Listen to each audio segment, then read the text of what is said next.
And we are back with another Symphony Advertising podcast episode. Who knows what? It's been a while. We do these in and out, so it's going to continue the trend. Obviously, changing up the scenery here just to see what it's like. I still have my pets. They still want to be in the shot. They still want to be right next to me.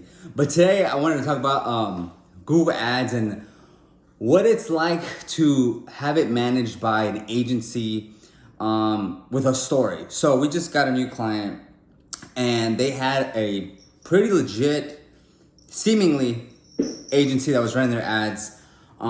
We did an audit on it, and we found that it was like elementary level ads, like very poorly done. It's like if somebody looked it up that day, figured it out that day, said it, and then didn't do anything, like very little going in there and looking. And the client had access to this Google ad. So in this case, it was that the client doesn't really know what's going on.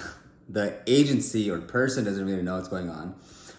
And this particular client is in the law industry, and particularly in the personal injury industry. And they go after like car accidents, like that's what they do, only personal injury. Car accidents, track accidents, motorcycle accidents, whatever. And in Houston, and probably it's everywhere like this, it's very expensive. So for instance, a click could cost you, when we went in there and looked at the account, some of the clicks were set at a max CPC, if you know what that is, of $100. The issue was some of those max CPCs, like what you're willing to pay the most for, were for their own brand name. So if you don't know what this means, it means like, all right, we're Symphony Advertising. If somebody looks up Symphony Advertising on Google, I can buy an ad for that. But also, I come up organically, and I come up on the maps we come up on the maps if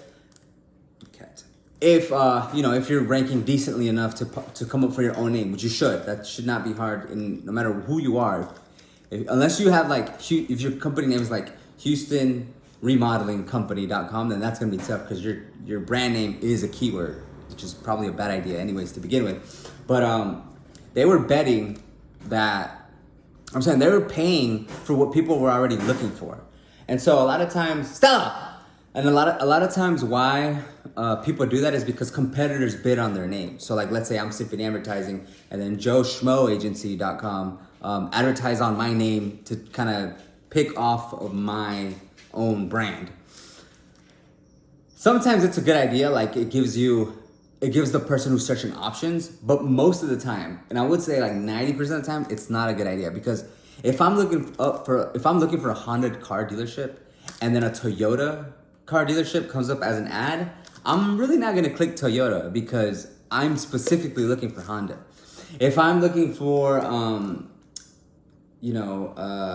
Total Wine near me, there's one right here, and a Specs ad comes up, I'm still gonna go to Total Wine because it's right here, and because that's what I wanna go to. I don't wanna go to Specs in this situation.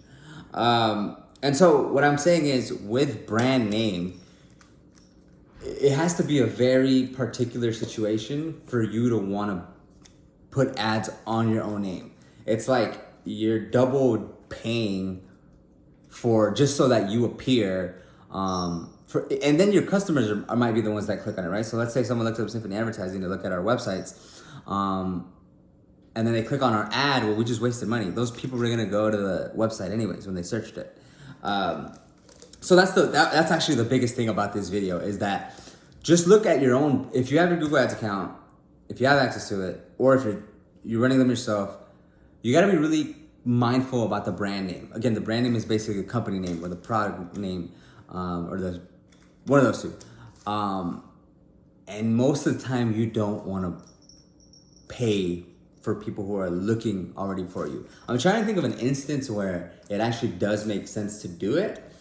And I can't really think of one, aside from the fact, like, if you've ever done this, is like, let's say you look up like a software, like let's say something we've been using is Canva, right?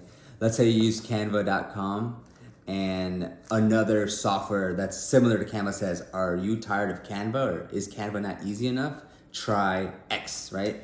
But even then, it's like you can't control what other people are doing, right? Like you don't want to fight that. What you really want to do is get customers and appeal to them versus competing whatever thousands of other agencies are doing to get your business. So that's today's video. Peace out.